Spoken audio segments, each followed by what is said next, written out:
அனிதாவோட மரணம் அதுலயும் தகுதி இருந்தும் தடையா இருக்கே இந்த நீட். அப்ப ஒரு முடிவு பண்ணுங்க, வாய் நிறைய விஜயண்ணா நம்மள மனசார கூப்பிடுற இந்த பெண் பிள்ளைகளோட கல்வி வாழ்க்கைன்னு எல்லாத்துலயும் ஒரு நிரந்தர பாதுகாப்பு ஏற்படுத்தணும். இனிமே கவலைப்படாதீங்க, உங்க மகன், உங்க அண்ணன், உங்க தம்பி, உங்க தோழன், உங்க விஜய். சேலம் மாவட்டம் எடப்பாடி அருகே நீட் மறுதேர்வு காரணமாக ஏற்பட்ட விரக்தியால் மாணவி ஒருவர் தற்கொலைக்கு முயன்றுள்ளார். கோவையில் அணுகீர்த்தனா, சேலத்தில் கோபிகா என தமிழகத்தில் மட்டும் இதுவரை 20 தற்கொலை செய்துள்ளனர். நீட்டால உயிரிழந்த அனிதாவோட மரணமும் என் சொந்த தங்கச்சியோட மரணமும் ஒண்ணுதான் அப்படின்ற மாதிரி முதலமைச்சர் விஜய் எலெக்ஷனுக்கு முன்னாடி பேசியிருந்தாரு. இப்ப அவரோட ஆட்சியில நீட்டால 3 ஸ்டூடெண்ட்ஸ் உயிரை விட்டுருக்காங்க. எவ்வளவு பெரிய முட்டாளா இருந்தாரு இப்பதான் புரிஞ்சது. அதான் முதலமைச்சர் விஜய் சட்டசபைக்குள்ள வந்துட்டாலே உம்முன்னு ஆயிடுவாரு. சோ அப்படி உம்முன்னு இருக்க முதலமைச்சர் விஜய் அவர்களை இன்னைக்கு ஒரு பிறந்த நாள் அப்படின்றதுனால கும்முன்னு சிரிக்க வச்சிருக்காங்க. மாண்புமிகு தமிழ்நாடு முதலமைச்சர் அவர்களுக்கு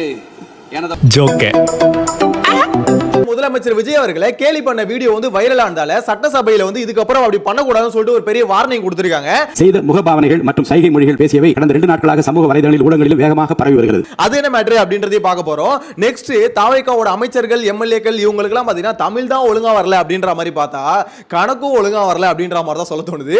புள்ளி 25 2.5 என்று சொல்ல வேண்டும். 2.5 என்னங்க எனக்கு ஒண்ணுமே புரியல. அதுதானப்பா எனக்கும் புரியல. சோ அது என்ன மேட்டர் அப்படின்றதையும் பார்க்க போறோம். நெக்ஸ்ட் போன ஆட்சியில நான் முதல்வன் அப்படின்ற ஒரு திட்டத்தை லான்ச் பண்ணியிருந்தாரு ஸ்டாலின் அவரு. எனக்கு ரொம்ப உதவுச்சு. நான் முதல்வன் திட்டங்க சார். நான் முதல்வன் திட்டம். சோ இப்போ அந்த திட்டத்துக்கான பேரை வந்து மாத்திருக்காங்க. சோ எதிர்க்கட்சிகளை இது கொந்தளிச்சிட்டு இருக்கு. நான் குமார் அவசரப்பட்டிய அது என்ன மேட்டர் அப்படின்றதையும் பார்க்க போறோம். இதெல்லாம் டீடைலா பார்க்கலாம். சேனலை ஃபர்ஸ்ட் டைம் பாத்தீங்கன்னா சப்ஸ்கிரைப் பண்ணிட்டு வீடியோ லைக் பண்ணி வச்சுக்கோங்க. ஒன் பை ஒன்னா பார்த்தலாமா? ஃபர்ஸ்ட் ஆஃப் ஆல் முதலமைச்சர் விஜய் அவர்களுக்கு பிறந்தநாள் அப்படின்றதுனால பிறந்தநாள் வாழ்த்துக்களோட ஆரம்பிச்சலாம். Happy birthday CM sir. 53 வயசுல தன்னோட நடிப்பு திறமையெல்லாம் கொட்டி இப்படி தமிழ்நாடு மக்களோட அன்பை வாரி இப்படி சிஎம் ஆகிறதுல ரொம்ப பெரிய விஷயம். அதனால ஒரு பிறந்தநாள் வாழ்த்துக்கள். எனிவேஸ் டாபிக் உள்ள போயிடலாம். ஃபர்ஸ்ட் ஆஃப் ஆல் இந்த நீட்டால வருஷம் உயிரிழப்புகள் அப்படின்றது ஏற்பட்டுக்கிட்டு தான் இருக்கு. மாணவர்கள் வந்து பாத்தீங்கன்னா ரொம்ப வெக்ஸாய் வழி இல்லாம பாத்தீங்கன்னா சூசைட் அட்டெண்ட் பண்றாங்க. சோ இது வந்து தொடர்ந்து நடந்துகிட்டே இருக்கு. முதலமைச்சர் விஜய் அவர்கள் பிரச்சாரத்துல பேசும்போது என்ன பேசியிருந்தாரு? இந்த மாதிரி அனிதாவோட மரணமும் என் சொந்த தங்கச்சியோட மரணமும் பாத்தீங்கன்னா ஒண்ணுதான், அந்த அளவுக்கு எனக்கு வலி இருந்தது அப்படின்ற மாதிரி சொல்லியிருந்தாரு. இனிமே கவலைப்படாதீங்க, உங்க மகன், உங்க அண்ணன், உங்க தம்பி, உங்க தோழன், உங்க விஜய். அந்த அளவுக்கு பேசிட்டு நான் இதுக்கப்புறம் நம்ம பாத்துக்கலாம் அப்படின்ற மாதிரிலாம் பேசியிருந்தாரு. எல்லாருமே ஃபயர் விட்டாங்க. சோ அவர் ஆட்சிக்கு வந்ததுக்கு அப்புறம் இதுக்கு எதிரா பயங்கரமான ஏதாவது எதிர்வினைகள் நம்ம சென்ட்ரல் கவர்மெண்ட்டுக்கு எதிராக முதலமைச்சர் விஜய் பேசுவாரு செய்வாரு அப்படின்ற மாதிரி பார்த்தா எதுவுமே செய்யல. அசையாத மரம் ஒன்று உயிர்ந்தது கீழே. சோ இப்போ விளைவா என்ன நடந்திருக்கு அப்படின்ற மாதிரி பாத்தீங்கன்னா 3 ஸ்டூடெண்ட்ஸ் வந்து உயிரை விட்டுருக்காங்க. சோ இதுக்காக வந்து பாத்தீங்கன்னா மாணவர்கள் ரோட்ல இறங்கி போராடிட்டு இருக்காங்க. என்ன மேட்டர்னு பாத்தீங்கன்னா அந்த நீட்டோட क्वेश्चन பேப்பர் லீக் ஆச்சு, அதனால மறுதேர்வு வைக்கிறாங்க. அதுவே பாத்தீங்கன்னா பயங்கர ஸ்ட்ரெஸ்ஃபுல்லான ப்ராசஸ் அப்படின்றது எல்லாருக்கும் தெரிஞ்ச விஷயம். அதாவது ஒரு எக்ஸாம் இவங்களால உருப்படியா பண்ண முடியல. சோ உருப்படியா பண்ண முடியாத எக்ஸாம்க்கு இந்த மாதிரி மறுபடியும் எக்ஸாம் வைக்கும் போது ஆக்சுவலா ஸ்டூடெண்ட்ஸ்க்கு வந்து பாத்தீங்கன்னா மென்டல் பிரஷர் ரொம்ப அதிகமாகுது. வேற வழி இல்லாம பாத்தீங்கன்னா சூசைட் அட்டெண்ட் பண்ணிட்டு இருக்காங்க. சோ இப்போ தாவேகா ஆட்சிலயும் தொடருது அப்படின்ற மாதிரி தான் சொல்ல தோணுது. அப்ப எந்த ஆட்சி வந்தாலும் உங்களால வந்து இதை தடுத்து நிறுத்த முடியாதுல்ல. ஐயோ மீண்டுமா இந்த உயிரிழப்புகளை வந்து தடுத்து நிறுத்த முடியாது அப்படிதானே? அப்புறம் எதுக்கு பிரச்சாரத்துல மட்டும் வாய்க்கிலேயே பேசுறீங்க? ஒவ்வொரு கட்சி எதுக்கு பேசுறீங்க? இதுல வேற முதலமைச்சர் விஜய் அவர்கள் புதுவிதமான ஒரு கருத்து வைப்பாரு. மருத்துவம் மட்டும்தான் வாழ்க்கையா, அதாவது நம்ம நீட் மட்டும்தான் வாழ்க்கையா அப்படின்ற மாதிரி கேட்பாரு. அப்படி இல்ல சார், ஒவ்வொருத்தவங்களுக்கும் ஒரு இன்ட்ரெஸ்ட் ஒன்று இருக்கும். சோ எனக்கு டாக்டர் ஆவர் தான் கனவுனா அந்த கனவை நினைவாக்குறது ஒரு கவர்மெண்ட் வந்து சப்போர்ட் பண்ணணும். ஆனா அந்த கனவை நினைவாக்கவே முடியாது அப்படின்ற மாதிரி ஒரு விஷயம் வருது. சோ என்னோட இன்ட்ரெஸ்ட், என்னோட ஆசை, என்னோட குறிக்கோள் எல்லாத்தையும் பாத்தீங்கன்னா இப்ப என்னால மாத்திக்க முடியாது. உடனே நீட் மட்டும்தான் ஒரு இதுவா அப்படின்ற மாதிரி கேள்வி கேட்காதீங்க. அதை எப்படி விலக்கு கொண்டு வரலாம் அப்படின்றதான் பார்க்கணும். பட் தாவேகா அரசாங்கம் வந்ததுல இருந்து அதுக்கு எந்த ஸ்டெப் எடுத்து வைக்கல அப்படின்ற மாதிரி சொல்ல தோணுது. ஒத்துக்கிட மனசு இல்லனாலும் ஏன்னா சென்ட்ரல் கவர்மெண்ட் கிட்ட இவங்க இது வரைக்கும் எந்த விதமான அப்ரோச்சும் வைக்கல. இவ்வளவு சம்பவங்கள் நடந்துகிட்டு இருக்கு. நடக்கும் போதும் பாத்தீங்கன்னா எது விதமான எதிர்கருத்துகளும் தாவேகா அரசாங்கம் வைக்கல அப்படின்ற மாதிரி சொல்ல தோணுது. பார்க்கலாம். முதலமைச்சர் அவர்கள் நல்லா பேசிட்டு வந்தீங்க. அனிதாவோட உயிரிழப்பு வந்து பாத்தீங்கன்னா தங்கச்சியோட உயிரிழப்புக்கு ஈக்குவலா பேசுனீங்க. ஆனா செயல்பாடு இப்போ வரைக்கும் ஒண்ணும் இல்ல. சோ இந்த நீட்டுக்கு எதிராக தாவேகா என்னதான் பேசுது அப்படின்றத வெயிட் பண்ணி தான் பார்க்கணும். ஓ அப்படியே விஷயம். ஏன்னா இது வரைக்கும் சென்ட்ரல் கவர்மெண்ட்டுக்கு எதிராக ஒன்றும் பேசல. சோ இந்த நீட்டுக்காவது பேசுதா அப்படின்றத வெயிட் பண்ணி பார்க்கணும். போராடுற மாணவர்கள் வந்து குண்டுகட்டா தூக்கிட்டு போறதா இந்த காவல்துறை மும்முரமா இருக்கு. முதலமைச்சர் அவர்களோட கவர்மெண்ட் வந்து மும்முரமா இருக்கு. மற்றபடி இந்த நீட்டு விலக்குன்றது கடைசி வரைக்கும் பாத்தீங்கன்னா ஒரு தேர்தல் யுக்தியா மட்டும்தான் எல்லா அரசியல் கட்சிகளும் யூஸ் பண்ணிட்டு இருக்கு அப்படின்ற மாதிரி தான் சொல்லணும். என்ன என்ன எழவி அது? அதுல தாவேக்காவும் விதிவிலக்கு இல்ல அப்படின்றது இப்ப கிளியரா புரிஞ்சுக்க முடியுது அப்படின்ற மாதிரி தான் சொல்லணும். சோ இதுக்கு அடுத்து முதலமைச்சர் விஜய் அவர்களுக்கு நீங்க பிறந்தநாள் அப்படின்றதுனால எல்லாருமே சட்டசபையில வந்து பிறந்தநாள் வாழ்த்துக்கள் சொல்லிட்டு இருக்காங்க. அந்த வகையில ஒருத்தர் வந்து பிறந்தநாள் வாழ்த்துக்கள் 8 முறை சொல்லியிருக்காரு. அந்த ஒரு நபர் யார் தெரியுமா? காமராஜ்னு ஒரு எம்எல்ஏ ஒருத்தர் இருந்தார்ல, அதாங்க டிடிவி தினகரனோட ஒத்த எம்எல்ஏ. என் கிணத்த காணுன்ற மாதிரி எம்எல்ஏ காணுன்னு சுத்திட்டு இருந்தார்ல, அந்த எம்எல்ஏ வந்து பாத்தீங்கன்னா முதலமைச்சர் அவர்களை புகழ்ந்து வாழ்த்துக்கள் சொல்ல வராரு, உட்காருங்க, வாழ்த்துக்கள் சொல்ல வராரு, உட்காருங்க. அந்த மாதிரி 7 தடவை உட்கார வச்சு திருப்பி 8வது தடவை எழுப்பும் போது வாழ்த்துக்கள் சொல்றாரு. சோ இதனால பாத்தீங்கன்னா எல்லாருமே சிரிக்கிறாங்க. மாண்புமிகு பேரவைத் தலைவர்களே, 8வது முறை நம்ம உறுப்பினர்கள்லாம் கமெண்ட் அடிக்கிறாங்க. முதலில் இந்த தனது பிறந்த நாளை கொண்டாடும் மாண்புமிகு தமிழ்நாடு முதலமைச்சர் அவர்களுக்கு எனது உளமார்ந்த பிறந்தநாள் நல்வாழ்த்துக்களை தெரிவித்துக் கொள்கிறேன். 8வது தடவை திருப்பி சொல்லுங்க அப்படின்ற மாதிரி. சோ முதலமைச்சர் விஜய் அவர்களும் அங்க சிரிக்க ஆரம்பிக்கிறாரு. சட்டசபைக்குள்ள இவ்வளவு நாள் உம்முனே இருப்பாரு, வாய்க்குள்ள ஏதோ வச்சுக்கிட்டு முழுங்க முடியாம கஷ்டப்பட்டு இருக்க மாதிரியே இருப்பாரு. பட் இன்னைக்கு வந்து பாத்தீங்கன்னா ஓரளவுக்கு சிரிச்சிருக்காரு அப்படின்ற மாதிரி சொல்ல தோணுது. சத்தியமா அந்த மனசை சிரிச்சா நல்லா தாங்க இருக்கும், ஆனா சிரிக்கதான் மாட்டாரு. சட்டசபைக்குள்ள போனோன்னு ஏதோ ஒரு பீதி அப்படின்னு சொல்லுவாங்கல்ல, அந்த பீதி வந்துருது என்னன்னு தெரியல, மூஞ்சி அப்படியே பாத்தீங்கன்னா உருன்னு இருக்கு, வாயெல்லாம் ஒரு மாதிரி குவிஞ்சிருது. சோ இந்த மாதிரி குவிக்கிற வாயை தான் பாத்தீங்கன்னா அதிமுக எம்எல்ஏக்கெல்லாம் ட்ரோல் பண்ணியிருந்தாங்க. அந்த வீடியோ பயங்கர வைரலா போயிடுச்சு. என்னடா வாய் இது அப்படின்ற மாதிரி கலாச்சிருந்தாங்களே. சோ இப்ப சட்டசபையில வந்து பாத்தீங்கன்னா சபாநாயகர் ஒரு அனௌன்ஸ்மெண்ட் கொடுத்திருக்காரு. அதாவது சட்டப்பேரவைக்குன்னு ஒரு மதிப்பு இருக்குது, அதனால கண்ணியத்தோட நடந்துக்கோங்க அப்படின்ற மாதிரி சொல்லியிருக்காரு. ஏன்னா நம்ம வந்து லைவ் போடுறோம். சோ லைவ் போடும்போது நீங்க பண்றது எல்லாம் பாத்தீங்கன்னா மக்கள் பார்ப்பாங்க. ஆல்ரெடி நீங்க இந்த மாதிரி கேலி பண்ண வீடியோ வந்து சோஷியல் மீடியால ரொம்ப வைரலா போயிட்டு இருக்கு அப்படின்ற மாதிரி சொல்றாங்க. அப்ப எந்த அளவுக்கு வைரல் பண்ணிருக்காங்க அப்படின்றத மட்டும் யோசிச்சு பாருங்க. பேரவையில் சில உறுப்பினர்கள் அவையில் உள்ள மற்ற உறுப்பினர்களை கேலி செய்யும் வகையில் செய்த முகபாவனைகள் மற்றும் சைகை மொழிகள் பேசியவை கடந்த 2 நாட்களாக சமூக வலைதளங்களில் ஊடகங்களிலும் வேகமாக பரவி வருகிறது. ஏன்னா ட்ரெண்டிங் அந்த வீடியோ, ஏடிஎம்கே எம்எல்ஏ கலாச்சாரத்தில் அந்த வீடியோ ட்ரெண்டிங்.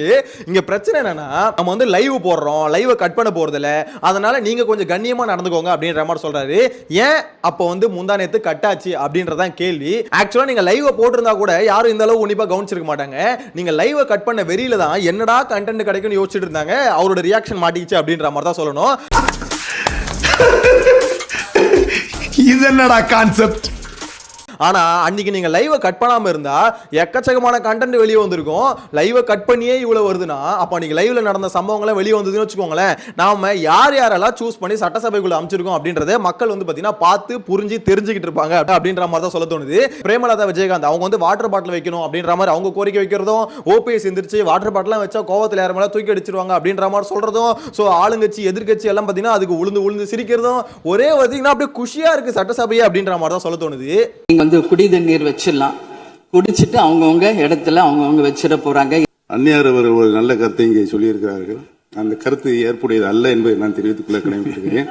என்ற கோபம் வந்தால் தண்ணி பள்ளி கொண்டிருக்க வாய்ப்பு இருக்கிறது.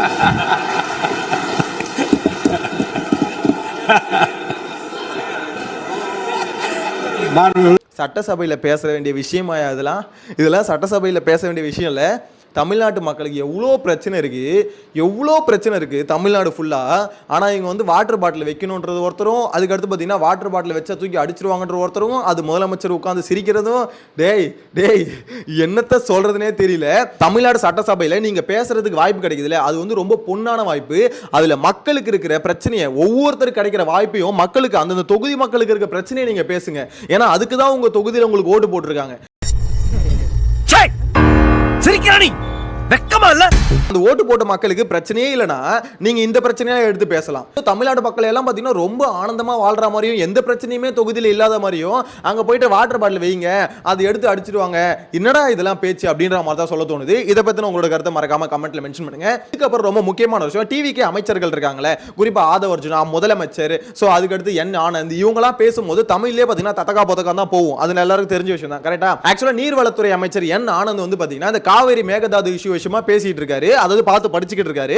அப்படி படிக்கும் போது பாத்தீங்கன்னா 177.25 அப்படின்னு படிக்கிறதுக்கு 177.25 அப்படின்ற மாதிரி படிச்சிட்டாரு. சார் பாயிண்ட்க்கு அப்புறம் வந்து அப்படி படிக்க கூடாது சார் அப்படின்ற மாதிரி சபாநாயகர் வந்து திருப்பி வந்து பாத்தீங்கன்னா அதை கரெக்ட் பண்றாரு.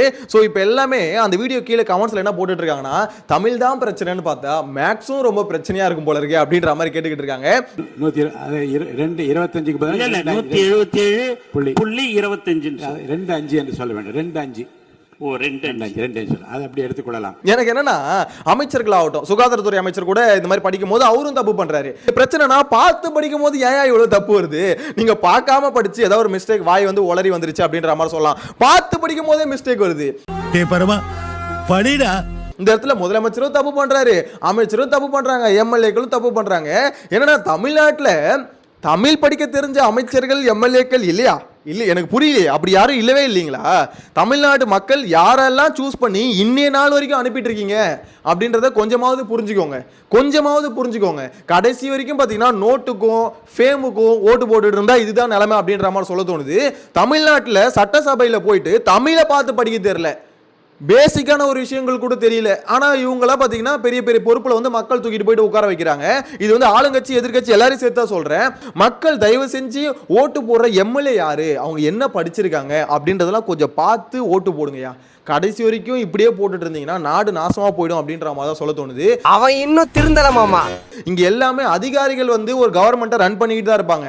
அதிகாரிகள் சொல்றது கேட்டு ஒரு எம்எல்ஏ ஆர்டர் போடுறதோ, ஒரு அமைச்சர் ஆர்டர் போடுறதோ, ஒரு முதலமைச்சர் ஆர்டர் போடுறதோ யார் வேணா பண்ணலாம். ஆனா ஒரு முதலமைச்சருக்குன்னு ஒரு விஷன் ஒன்று இருக்கணும். அதிகாரிகள் சொல்ற செய்யறது ஒரு முதலமைச்சர் இல்ல, அதிகாரிகள் சொல்ற செய்யறது ஒரு அமைச்சர் இல்ல.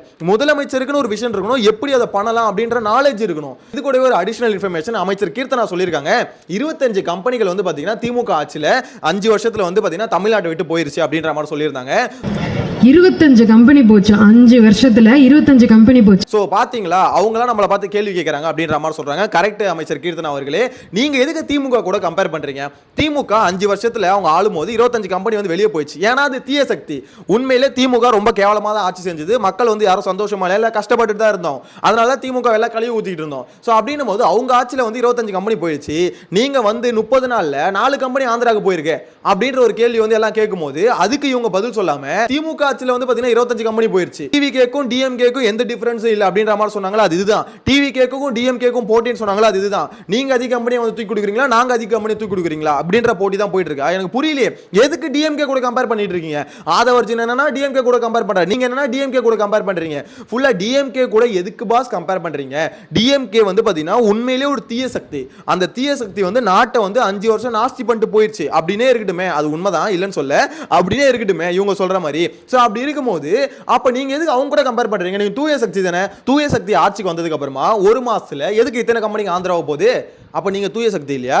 நீங்களும் தீய சக்தியா? 1 மாசத்துல இத்தனை கம்பெனி போகுதுன்னா அப்ப 5 வருஷத்துல நீ கேட்ட ஒவ்வொரு கேள்வி என்ன செருப்பால் அடிச்ச மாதிரி இருக்குடா. எத்தனை கம்பெனி 50-60 கம்பெனி போயிடுமா அப்படின்ற ஒரு கேள்வி தானே வருது. இந்த கேள்வி நியாயமான கேள்வி கேட்டா அதுக்கு பதில் சொல்லாம திமுக சைக் எனக்கு புரியவே இல்லை, என்ன இலவுடா இது அப்படின்ற மாதிரி தான் சொல்ல தோணுது. இன்னொன்னு அமைச்சர் கீர்த்தனா அவர்கள் சொல்றாங்க, நம்ம ரீல்ஸ் போட்டதை எல்லாருமே கலாச்சாங்க. ஆனா நான் ரீல்ஸ் போட்டதை வந்து பாத்தீங்கன்னா தாவேகாக்கு வந்து ஃபாரின்ல இருந்து வந்து ஓட்டு போட்டாங்கல்ல, அந்த ஓட்டர்ஸ் அவங்கலாம் போயிட்டு அவங்க கம்பெனில இருக்க மேல் இடத்துல வந்து காமிக்கிறாங்களாம். பாத்தீங்களா எங்க மினிஸ்டர் எப்படி ரீல்ஸ் போட்டிருக்காங்க அப்படின்ற மாதிரி. எனக்கு புரியலையே. அவங்க வந்து சொல்றாங்களா பாத்தீங்களா எப்படி ரீல்ஸ் போட்டிருக்காங்க, நம்ம தமிழ்நாட்டை வந்து இன்வெஸ்ட் பண்ணுவோம் அப்படின்ற மாதிரிலாம் சஜஷன் கொடுக்குறாங்களாம். எங்களுடைய தாவேக ஆட்சியில இப்படி ஒரு தொழில்துறை அமைச்சர் இருக்காங்க, அவங்களோட ஆஃபர் இதுன்னு அங்க இருக்க வெளிநாட்டு சிஇஓக்கு நம்மளும் அங்க போவோம் அப்படின்னு அதை காமிச்சு பேசுற நிலைமைக்கு நம்ம இன்னைக்கு இருக்கோம். உங்க ரீல்ஸ் கிட்ட காமிச்சா அந்த கம்பெனி வந்து இங்க இன்வெஸ்ட் பண்ணிடும் இல்ல எனக்கு சத்தியமா சொல்றேன், ஒரு அமைச்சர் இவ்வளோ கான்பிடென்ட்டா இந்த மேட்டரை வந்து ஸ்டேஜ்ல பேசுறாங்க, கீழே இருக்கவங்க வந்து கை தட்டுறாங்க.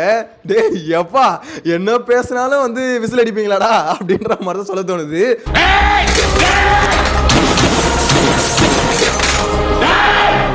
ஐயோ எனக்கு புரியலங்க. ரீல்ஸை பார்த்து ஒரு கம்பெனி வந்து இன்வெஸ்ட்மெண்ட் எத்தனை வந்து கொட்டும்னா எனக்கு புரியல. உண்மையிலே சொல்றேன், இன்ஸ்டா இன்ஃப்ளூயன்சர்ஸ் இருக்காங்களே எல்லாரும் வந்து அமைச்சர்கள் ஆயிடுங்க. யூடியூபர்ஸ் எல்லாம் பாத்தீங்கன்னா அமைச்சர்கள் ஆயிடுங்க. ஆல்ரெடி இப்போ அப்படிதான் இருக்காங்க, எல்லாரும் அப்படி ஆயிடுங்க. ஸோ அப்படி ஆயிட்டீங்கன்னு வச்சுக்கோங்களேன், ஏன்னா உங்களை பார்த்து தான் எல்லாமே வந்து இன்வெஸ்ட்மெண்ட் வருது. ஸோ அப்போ தமிழ்நாட்டில் தான் மொத்த இன்வெஸ்ட்மெண்ட் வரும், இந்தியாவுக்கு வர மொத்த இன்வெஸ்ட்மெண்ட் தமிழ்நாட்டுக்கு தான் வரும். பிரச்சனையே இல்லைல்ல, ரொம்ப சிம்பிளா முடிச்சிடலாம்ல. முதலமைச்சர் விஜய் அவர்கள் அடுத்து இந்த கவுன்சிலருக்குலாம் வாய்ப்பு கொடுப்பாங்களே, முக்காவாசி பார்த்தீங்கன்னா யூடியூபர்ஸ், முக்காவாசி இன்ஃப்ளூயன்சர்ஸ் எல்லாருக்கும் வாய்ப்பு கொடுங்க, எல்லாருக்கும் வாய்ப்பு கொடுங்க. உங்களுக்கு தான் ஓட்டு கேட்டாங்களே, ஒயிட் ஷர்ட் காக்கி பேண்ட் போட்டுக்கிட்டு ஓட்டு கேட்டாங்களே, எல்லாரும் தூக்கி போட்டு கவுன்சிலர் ஆகி விட்டுருங்க, மொத்த இன்வெஸ்ட்மெண்ட் கொட்டிடும்ல. எப்பா என்ன மாதிரி பேச்சுரா இது அப்படின்ற மாதிரி தான் இருக்கு. நக்கல்யா அவனுக்கு இதுக்கப்புறம் ரொம்ப முக்கியமான விஷயம், திமுக ஆட்சியில கொண்டு வந்த திட்டத்திலேயே ரொம்ப உருப்படியான ஒரு திட்டம் அப்படின்னா அந்த நான் முதல்வன் திட்டம் அப்படின்ற மாதிரி ஒரு திட்டத்தை கொண்டு வந்தாங்க. இந்த ஸ்கீமை மட்டும் என்னைக்கும் கவர்மெண்ட் விட்டுறவே கூடாது. எனக்கு இது ரொம்ப உதவுச்சு. நான் முதல்வன் திட்டங்க சார். நான் முதல்வன் திட்டம் ஸ்டூடெண்ட்ஸ்க்கு எல்லாருக்குமே ரொம்ப ரொம்ப யூஸ்ஃபுல்லா இருந்த ஒரு திட்டம். சோ அப்படி இருக்கும்போது இந்த தாவேக அரசாங்கம் அந்த திட்டத்தை கைவிடுதா அப்படின்ற ஒரு கேள்வி எழும்புச்சு. சோ அதுக்கு இவங்க என்ன சொல்லியிருக்காங்கன்னா, தாவேக அரசாங்கம் இல்ல அந்த திட்டத்தை வந்து நாங்க நிப்பாட்டல, அதோட பேரை மட்டும் தான் மாத்திருக்கோம் அப்படின்ற மாதிரி சொல்லியிருக்காங்க. எதுக்கு பேரை மாத்தினீங்க அப்படின்ற மாதிரி கேட்டீங்கன்னா, நான் முதல்வன் அப்படின்ற பேர் வந்து பாத்தீங்கன்னா மக்களுக்கு யாருக்குமே தெரியல, அது வந்து பாத்தீங்கன்னா மக்களை சென்றடையல. அதனால அந்த பேரை வந்து பாத்தீங்கன்னா ஸ்கில் டெவலப்மெண்ட் அப்படின்ற மாதிரி மாத்திட்டோம். யாருக்காவது நான் முதல்வன் திட்டம் என்னன்னு கேட்டு பாருங்க, யாருக்குமே தெரியாது. திறன் மேம்பாடு தான் அவங்க அதோடைய அந்த டிபார்ட்மெண்ட்டோட வேலை திறன் மேம்பாடு. ஸோ திறன் மேம்பாடுன்னு ஸ்கில் டெவலப்மெண்ட் மாற்றிருப்பாங்க. அவ்வளோதான், இதில் ஒன்றும் பெரிய சேஞ்சஸ் இல்லை. என்னென்ன சொல்றான் பாருங்க, கம்பி கட்டுற கதையெல்லாம் எடுத்து போடுறாங்க. எனக்கு புரியலையே. ஆக்சுவலாக அந்த திட்டத்தோட கான்செப்டே ஸ்கில் டெவலப்மெண்ட் தான். ஸோ அதனால வந்து இந்த பேரே இருக்கட்டும் அப்படின்ற மாதிரி பார்த்தீங்கன்னா அமைச்சர் சீனியர் நிர்மல்குமார் சொல்லியிருக்காரு. பேரை எதுக்கு மாற்றினீங்கன்னு கேட்டிங்கன்னா, அந்த ஸ்கில் டெவலப்மெண்ட் தானே அதோட பேர், அதுவே இருந்துட்டு போயிட்டோம். நான் முதல்வன் வந்து ரீச் இல்லை அப்படின்ற மாதிரி சொல்லியிருக்காங்க. அதாவது நான் முதல்வன்ற பேர் இருந்தால் அது கொஞ்சம் மாதிரி நல்லா இல்லை, அதனால அது பேரை மாற்றுறீங்க அவ்வளோதானே. அதாவது திமுகவுக்கு ஃபேவராக இருக்குது அதனால அதை மாற்றுறீங்க அவ்வளோதானே. ஸோ என்னை பொறுத்த வரைக்கும் இந்த பேரை மாற்றுறது, நீங்கள் வந்து பார்த்தீங்கன்னா ஏற்கனவே இருக்கிற ஒரு திட்டத்துக்கு பேர் புதுசாக வைக்கிறது, இந்த மாதிரி மேட்டர்லாம் தயவு செஞ்சு தூக்கி போட்டுருங்க. தயவு செஞ்சு தூக்கி போட்டுருங்க. மக்களுக்கு நீங்க என்ன புதுசா கொண்டு வரலாம் அப்படின்ற மாதிரி யோசிங்க. திமுக கொண்டு வந்த திட்டங்களை வந்து பாத்தீங்கன்னா ஃபாலோ பண்ணுங்க, பிரச்சனையே இல்லை. ஏன்னா நல்ல நல்ல ஸ்கீம்ஸ் இருந்தா அதை ஃபாலோ பண்ணுங்க. ஆனா இந்த உருப்படாத ஸ்கீம்ஸ்லாம் இருந்தா அதெல்லாம் தூக்கி போட்டு நீங்க என்ன உருப்படியான ஸ்கீமை கொண்டு வரீங்களோ அது கொண்டு வாங்க. அதை விட்டுட்டு இந்த பேரை மாத்துறதுல வந்து ரொம்ப ஃபோக்கஸ் பண்ணிட்டு இருக்காதீங்க அப்படின்ற மாதிரி தான் சொல்ல தோணுது. உங்களோட கருத்தை கமெண்ட்ல மென்ஷன் பண்ணுங்க. ஸ்டுடியோல மீட் பண்ணலாம். Tata bye by.